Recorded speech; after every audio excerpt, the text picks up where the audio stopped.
The Brutal Lies of Shia LaBeouf. Hope I said that right. Shout out to Patrick Double C. You know what I'm saying?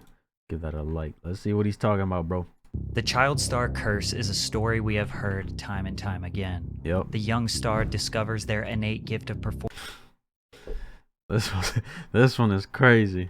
performing, or they have an image that perfectly represents a producer's vision. But Reacted children to that. are naive and are very susceptible to mistreatment. Then the Wait a minute. Who's that? Who's that? Oh, I forgot who this one was. parents might Damn. abuse their power over the child. They might feel entitled to their money. Amanda. Or sometimes Amanda, Shia. Oh my god, boy. That was my shit, man. might abuse their power over the child. They might feel entitled to their Yo. money. Or sometimes they're just jealous that their child is more successful than they ever were. Shia Yep. LaBeouf's story follows a similar narrative. But recently, we found out that it might all be a lie. A sensationalized narrative to not only make money, but try and protect him from his wrongdoings. Shia's downward spiral is different than most because to this day, we have no idea what is real. Amanda FKA Twigs. FKA. What is that? FKA Twigs. And what is a distraction from the truth. Stay hydrated. Shia was the son of You two already starving know. artists. Shayna Sade and Jeffrey LaBeouf could never find an audience for their work, sending them straight into poverty as a family. His mother would end up selling fabrics and jewelry in a poverty-stricken area of Echo Park, Los Angeles, while his father, a former Vietnam veteran, would sell hot dogs and perform as a street clown to get by. On top of their financial struggles, Shia's father was a convicted sex offender and a heroin addict, nah. which was far from the ideal role model that Shia needed growing up as an only child. As if life wasn't hard enough, his father was admitted into rehab when Shia was just 9 years old, leaving him and his mother extremely vulnerable. While living with his mother in a Los Angeles motel, Shia overheard a man R-word her. Not being able to do anything about it at such a young age, this tragedy caused a great deal of anger to build in his young soul. To this day, Shia sleeps with a gun under his pillow because of the incident, stating, "I've always thought somebody was coming in, my whole life." His parents were too prideful to accept food stamps and welfare. Shia knew early on that he would need to find a way to make money for him and his family, or steal to get what he wanted. His first run-in with the law occurred in 1995 when he was only 9 years old, getting caught attempting to steal a pair of Nike Cortez shoes. Then a couple of years later, he also got caught trying to steal a Game Boy. His parents knew he needed a creative outlet to express himself and keep him out of trouble, so Shia turned to stand-up comedy, which was a perfect fit for a kid known as the class clown amongst his peers. Performing at local LA comedy clubs at the age of 10, he instantly stood out thanks to his 10? Yo. My boy was doing stand-up at 10. That's wild. Was? edgy adult sense of humor, going on stage and picking apart the drunk men and women in the audience, often starting his set with, "Hey motherfuckers, it's time for some jokes." Shia thrived in stand-up, but it wasn't going to pay his family's bills or get him the sneakers he wanted. He needed to think bigger, and that's exactly what he did. On a trip to Malibu with his dad in 1996, Shia met a kid wearing expensive clothing that he could only dream of affording. Shia asked him, "What do you do?" which led to the kid responding with, "I'm an actor," and that was all Shia needed to hear. Shia began looking up talent agencies in the Yellow Pages, calling them and pretending he was his own manager. Although they weren't buying the shtick, one of the agents was charmed enough and she took a shot on Shia and signed him, quickly propelling his career and helping him earn small roles in commercials. It's been tough, very tough. Yet you kids are eating lots and lots of Oreo O's. Yeah. What's that?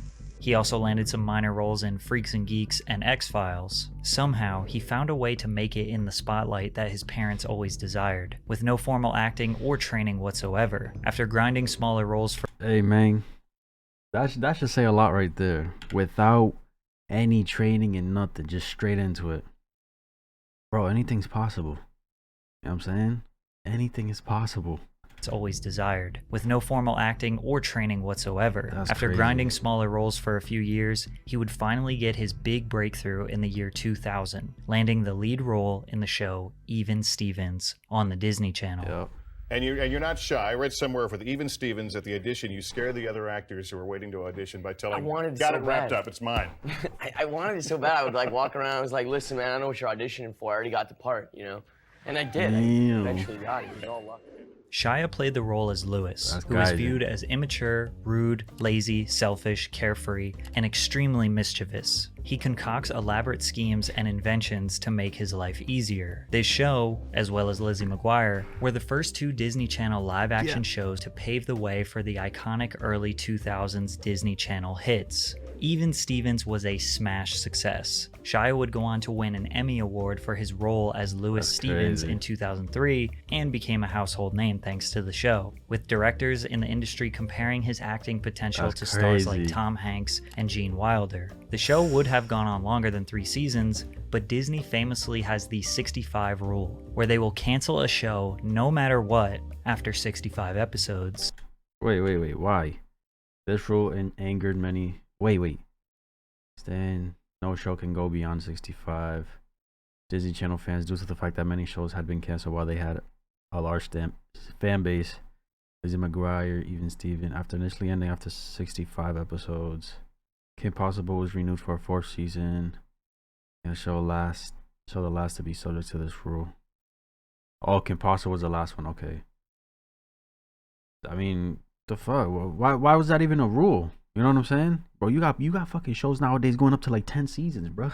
Rule, where they will cancel a show Why no 65? matter what after 65 episodes. Despite Shia having this big breakthrough, his life was far from glamorous. He had to live closer to where the show was being filmed, so he left his mother's house to go live with his father. He says his father was abusive, both mentally and physically. One time, Jeffrey allegedly held a gun to Shia's head in a Vietnam flashback. On top of that, the two lived in a $45 per night motel while he was filming Even Stevens. Disney Channel was known to pay their cast pennies compared to how popular the shows were. But whatever Shia was getting paid, he was using it to keep his family above water. He was merely surviving. Riding the success of Even Stevens, in April of 2003, Shia's Holes. career would continue to reach new heights with the Holes. release of the film Holes. Fire. The film generated $71.4 million worldwide and would open the door for Shia to blockbuster roles on the big screen. He started popping up as a tertiary character in a big film every year. Dumb and Dumberer, Charlie's Angels, I, Robot, Constantine, Bobby. Yeah. This led to him Larkin. earning lead roles in The Greatest Game Ever Played and Disturbia, which grossed $118 million in worldwide box office. Jeez. But one role was about to take him to superstar heights. Transformers. In 2007, Transformers grossed $700 million in global box office. For those that don't know, American action films will often get worldwide praise and send Bro. those actors into lifetime A-list status. Shia did 2 of these films in 1 year, the second being Indiana Jones, which did nearly Yo. $800 million in global box office. Nah, gang. Transformers 2 did over 800 mil? What the fuck, bro? $800 million in Yo, global how do you make this much money? Wait, what the budget say? did nearly $800 million in global box office. Transformers 108 million for the budget. Y'all made over about 700 million, bro. How the fuck? Wait, no, 200 million right here. My fault. That was the budget.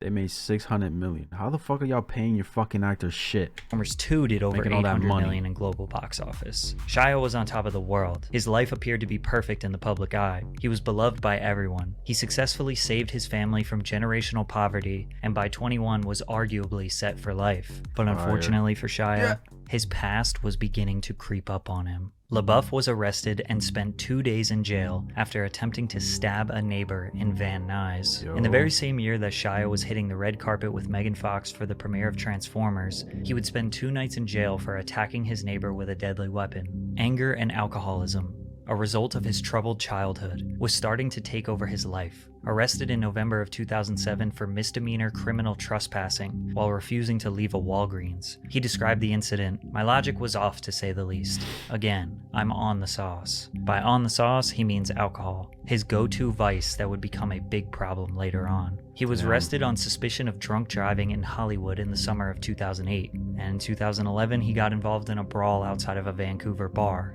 He was slowly starting to derail, like many of the child stars that Fuck, came man. before him. He earned $15 million for his role in the 3rd Transformers movie. Money was no longer the motivation for him. He didn't need to grind anymore. He decided to step away from the franchise and the millions of dollars it would have continued to produce. He started to chase roles that were more artistic and character-driven. In June of 2012, he made a nude appearance in the music video for the song Fior Piano. The video depicts a man and a woman locked in a never-ending cycle of addiction and desire. Then, just a few years later in 2014, Rob Cantor created a theatrical performance by the name of Shia LaBeouf. The lyrics describe Shia as a murderous cannibal. Shia makes an appearance at the end of the music video for this song, ominously applauding in the audience all by himself, which would later turn into a viral meme. Now, this performance wasn't really meant to be taken seriously, but the motivation behind it was unclear, and overall just seemed to be pretty bizarre behavior for an A-list actor who was being deemed the next big thing by Steven Spielberg just a few years prior. It was in 2014 where Shia was truly never the same. Up until now, he had some arrests, some weird acting roles, but now people were really starting to question everything they thought they knew about him. It all started with this hashtag I am sorry art exhibition. Would you mind taking the bag off? Could you take the bag off your head? Can I take the bag off your head? Wow. Okay, it's you. Hi, Shia. I Am Sorry was hosted in Los Angeles in early 2014. Shia was dressed in a suit with a bag over his head that read, I am not famous anymore. Fans and spectators paid to sit into a tiny empty art gallery where he was seated, and one at a time they filed in and they were allowed to say whatever they wanted right to his face. Oddly enough, he didn't say anything back the entire day. All he did was sit there and cry. This exhibit was a follow-up to his strange red carpet appearance for the premiere of the erotic art film Nymphomaniac, where he wore that exact same paper bag. Conspiracy theorists said that this was an Illuminati embarrassment ritual. His fans said that it was genius performance art, but most people thought it was another story of a child star gone mad. This stunt came just months before his most famous arrest. Shia was at a local New York City bar where he was pounding whiskey and watching the World Cup. He stumbled into a New York cabaret where Alan Cumming and Michelle Williams were performing. LaBeouf was smoking cigarettes inside the theater and shouting obscenities. He even allegedly slapped Cummings' butt as he walked by him during the performance, and cops arrested him during intermission. At this point, nobody really knew why Shia was behaving like this. You seem to have gone crazy since the last time I saw you. Is that true? Yo. I have I be feeling some type of way when like these celebrities go on these type of shows, bro. Right? And you got the host just asking like, I don't know, they almost sound like they're coming off as dickheadish, you know what I'm saying? Like just the way they approach questions and shit is just fucking like rude, and you know what I'm saying? That way, doesn't it? Behaving like this. You seem to have gone crazy since the last time I saw you. Is that true? Seem that way, doesn't it? Yeah. Yeah, I guess I have. But he opened up to Interview magazine after these antics, which changed some people's perspective of him. The only thing my father gave me that was of any value to me is pain. This was revealed by Shia in a 2014 interview, pulling back the curtain on the darkness of his childhood. My greatest and my worst memories are with my father. All my major trauma and major celebration came from him. Shia was living the classic example of a child star who was manipulated and scarred by his parents. Suddenly, his antics and public freakouts made sense, but Shia's closing statement of this interview was maybe too transparent. I've been a runner my whole life, running from myself, whether to movies or drinking and drugging or calamity or whatever it is. I've always been running. I'm a dude who loves delusion. It's why I love being an actor. I never have to actually look at myself or be faced with my shit or take responsibility. This statement, shockingly honest and self-aware, would come back to haunt him years later. 2014 was also Shia's last major film, Fury, alongside Brad Pitt, which secured nearly $200 million in the box office. He became too risky for production studios to work with, not knowing when his next public fiasco will be, which was in 2015 when he was arrested for public intoxication in Austin, Texas. He also managed to outdo his previous meme with a new one. He filmed a 30-minute motivational speech in front just do it. Wait. of a green screen and do it? What the fuck? I didn't know that was him. Oh, nah, I'm slow, gang. I deadass thought it was somebody else. I'm fucking slow. posted it on YouTube, which the internet had a field day with. Just do it. It's time to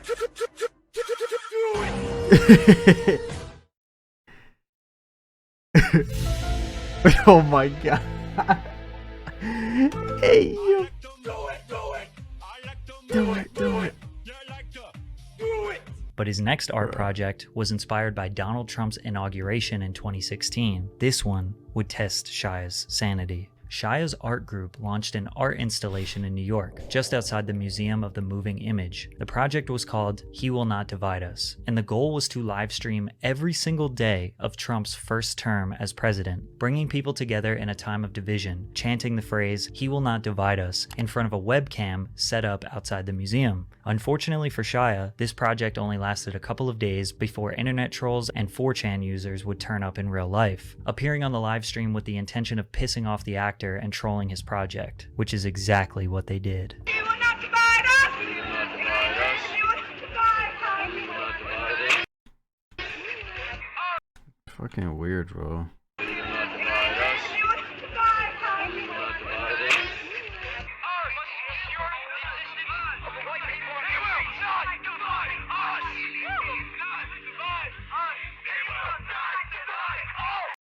Bro, y'all literally like,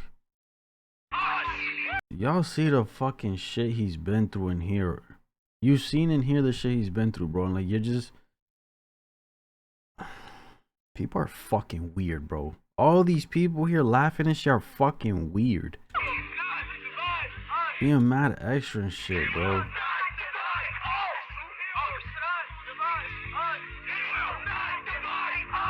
Realizing that people were just going to keep showing up and trolling his message, Shia reimagined the project. Instead, he fucking dickheads, bro. put a "He Will Not Divide Us" flag up in the middle of nowhere, with a 24-hour live stream so people can go online and look at it. 4chan users were determined to ruin his project, and it only took them 10 hours to do it. They tracked Shia's most recent location using photos that he was tagged in on Instagram. Then they analyzed wind patterns, the sounds of frogs singing in the background, and the constellations in the sky to figure out where this flag was waiting. What the okay. Y'all have a lot of fucking time to ruin somebody else's life or get in the way of their things, but what the fuck are you doing with yourself? Are you wealthy? Is your family good? Are you healthy? You know what I'm saying?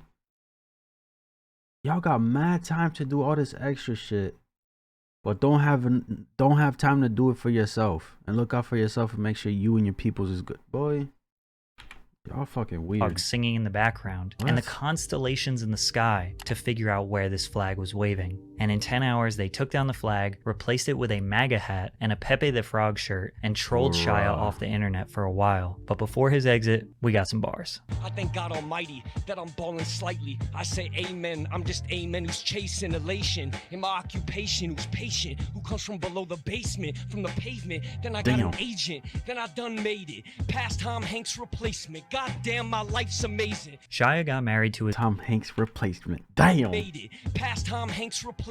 God damn, my life's amazing. Shia got married to his wife Mia Goth, which seemed to calm him down for a little bit, until he was arrested again in 2017, this time for public intoxication, disorderly conduct, and obstruction. He was sentenced to 100 hours of community service, 1 year probation, and was also court-ordered to attend a drug rehab facility. In this rehab, he was instructed to write and reflect on his life, which may have been just what Shia needed to dig himself out of the hole that he was in at the time. And you wrote this movie while in court-ordered rehab. Yes, sir. Yeah.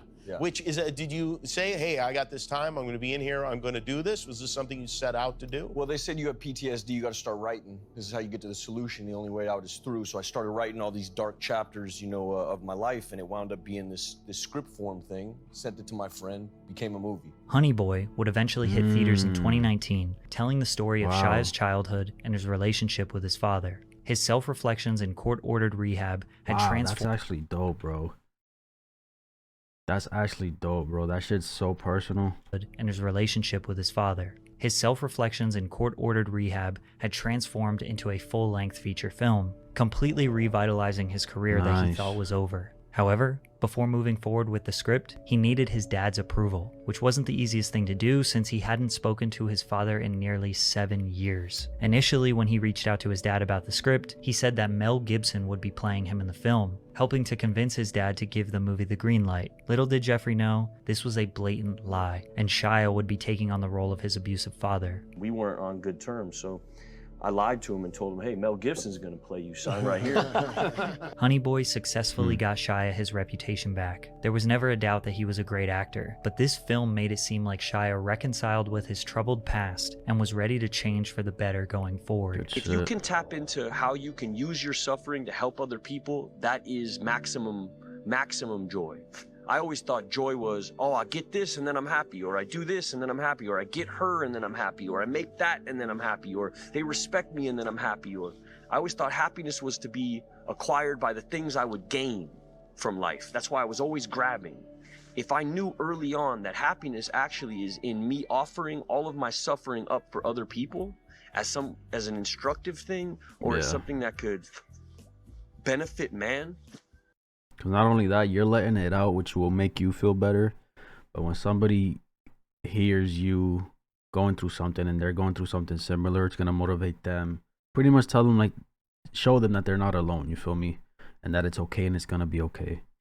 Then I maybe would have lived my life differently. Unfortunately, this redemption only lasted temporarily, as more harsh realities would get exposed. One of Shia's co-stars on Honey Boy was an actress/singer-songwriter by the name of FKA Twigs. Shia's short marriage was already in murky waters, and the two would instantly hit it off. They started dating shortly after the filming of Honey Boy in 2018. Shia had a history of rocky romantic relationships, yet this relationship turned out to be more toxic and dangerous than the rest, culminating in a lawsuit at the end of 2020, where FKA Twigs sued Shia for sexual battery, assault, and infliction of emotional distress. She would detail terrifying situations he put her in. He was driving recklessly, removing his seatbelt, and threatening to crash unless she professed her love for him. She also says that Shia gave her an STD when he knew he was infected. FKA coming out also empowered pop singer Sia to come out as well, stating that she too had experienced abuse from Shia, calling him a pathological liar. People found old footage of Shia after an argument with his ex Mia Goth, saying that he was about to kill her. If I'd have stayed there, I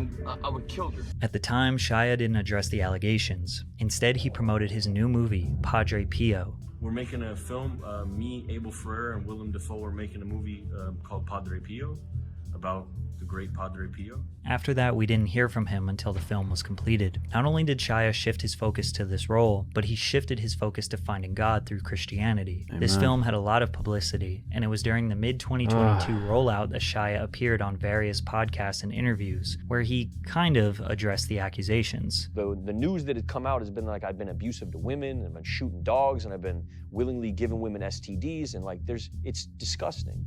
It's depraved. And when I look at this Me Too environment, there's not a whole lot of dudes that are taking accountability. You know, I f***ed up bad, like crash and burn type shit. Hurt a lot of people. He admits to a lot of wrongdoings. Nothing specifically, but both of these interviews, Shia allowed himself to be extremely vulnerable. He admitted to the monster that he was. He admitted that getting back with Mia and having their first daughter allowed him to live for a greater purpose. He also admits to lying about his father. Like with my dad, I want to hit my dad up. Now here's a man who I done vilified on a grand scale. I put all this shit in the street, you know? And used him, juiced my dad is like, this is the reason I'm foul out here. You know, I'm come from this wayward upbringing, and you know, my dad is the reason I'm such a fuck up. You know, he's a biker and a wild man and a criminal and a da-da-da and abusive and I wrote this narrative, which was just fucking nonsense. My dad was so loving to me my whole life. Fractured, sure. Crooked, sure. Like wonky for sure, but never was not loving. Never was not. I mean, we can't really sit here and say it's. I mean, how do I put it? Yeah, his dad may have been loving, but he still was behind the scenes, right? Behind closed doors. All these years, he's been admitting that his dad was abusive and stuff, and how they grew up and shit. I don't know. You can't take away any blame from the dad. He has some blame for it. You feel me?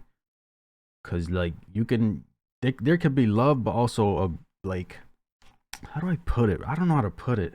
There. He was always there. He was always there. And I done a world press tour about how he was as a man. My dad never hit me. Never.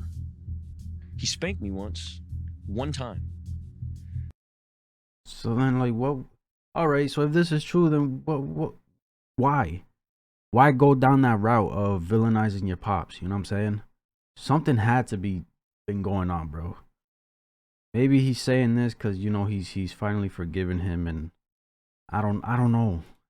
And the story that gets painted in Honey Boy is like this dude was like abusing his kid all the time. You know, my dad tried to keep me from smoking cigarettes. That's when he spanked me. Honey Boy was literally his redemption arc that got him into good graces with the public. He lied about the whole thing, threw his own father under the bus so that people would root for him again. It's extremely honorable that Shia...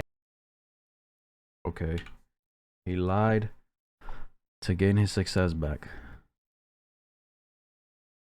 But before this movie, he was talking crazy about it. Talking crazy about his dad and villainizing him and shit, right? So it's not connecting for me, bro. You know what I'm saying? I'm not gonna say he lied before or after. I'm not saying he's lying or anything, because I don't fucking know. But like, it just, for me, listening to it, it's not aligning to what he was saying before that movie was made. You know what I'm saying? Or before he even thought about making that type of movie. Threw his own father under the bus so that people would root for him again. It's extremely honorable that Shia has come forward and admitted to his wrongdoings, but it justifies a lot of people's claims who said he was a manipulator and a liar in the past. It's very tough to realize what about Shia is real and what is being lied about for his benefit. This is why a lot of people in Hollywood just stay away from him. You just don't know what stories about him are true. I mean, him admitting... Okay, alright, hold on. People in Hollywood just stay away from him. You just don't know what stories about him are true. I mean, him admitting to the lies makes me even question all the information in this video. He has admitted in the past that he loves not having to face the responsibility of his actions. All that we can hope for is, for the sake of his family, his daughter, that this time what he is saying is true. Hopefully, his spiritual journey has earned him a new lease on life, and maybe this time he is actually a changed man. Changed man, telling the truth. Like I said, he was before the film, and I'm gonna just speak on the film, right? I'm gonna just talk on the film. Before that film, what was it, Honey Boy, about his dad and stuff. Before that, he was talking crazy about his dad. You know what I'm saying? But like, he admitted to say it was probably a lie. I don't fucking know. All of this could be truth or lies. We don't know. He mentioned it was hard for him to get his dad's approval. That's probably why it was hard, because he was lying about everything. But maybe it was true. It was hard because it was facts, and his dad didn't want to be painted in the public eye as a, you know, the villain that Shia LaBeouf made him to be. Oh my God, I see. It's just, I don't know. It's not connecting. It could be either or, deadass. It could be all true. It could be all false. Some true, some false. Like, you just, I don't know. I don't know. As a big fan of Shia's work, and especially of FKA Twig's work, it was devastating to hear her allegations against Shia, and it hurt even more when he admitted wrongdoing. Shia was lying when he said his dad hit him once only. A lot of people downplay what their parents did to them. His dad hit him once. This was a wild ride. Hope he can turn it around. I've been a fan since even Stevens, and to see where his life went always made me sad. The only thing my father ever gave to me that was any of value to me was pain. And then he said that, bro, you know, it just, boy, it's just, I don't know. I'm in the middle. I don't know if he's lying. I don't know if he's telling the truth. I'm in the middle. You know what I'm saying? Because, like, fuck, I don't know, gang. What do y'all think, man? What do you guys think? It's unfortunate he dealt with all of this, you feel me? But, you know what I'm saying, him finding God, I hope his life turns around for the better. Drastically for the better, you know what I'm saying? It's just really sad hearing these child stars going through it, man. You feel me? Just crazy, bro. Let me know what you guys thought. That's my reaction. If you enjoyed, give this video a like, subscribe if you haven't, and I'm out.